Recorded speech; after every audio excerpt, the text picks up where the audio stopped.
অনেক দিন ধরে কেমন যেন মন চাইছে লম্বা সেমাই রান্না করে খেতে, তাই চলে আসলাম। আসসালামু আলাইকুম সবাইকে। এখানে 2 কাপ চিনি দিলাম। চিনিটা দিবেন যে যেরকম মিষ্টি খান। আর দিয়ে দিলাম লবণ, দারুচিনি, তেজপাতা, এলাচ আর কিছুটা কিশমিশ আর 2 রকমের বাদাম কুচি দিয়ে দিলাম। বলুন তো আমার মতো কে কে এরকম সেমাই পছন্দ করেন, লম্বা সেমাই। আর দিয়ে দিলাম প্যাকেটের সেমাই।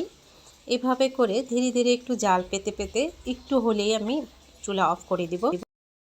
আর এই সিমাইটা বেশি জাল দিলে একদম নরম হয়ে যায়, ঘন হয়ে যায়, ভালো লাগে না।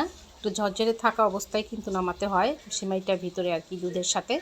এখানে এক চামচের মতো দিয়ে দিলাম আমি ঘি, পরে আবার একটু দিয়েছি।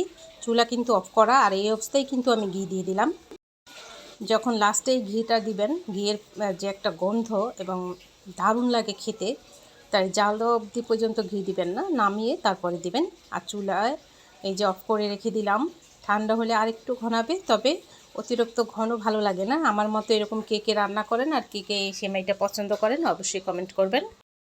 তর্স হয়েছে না, আমি একটু নিয়ে নিচ্ছি এখনই।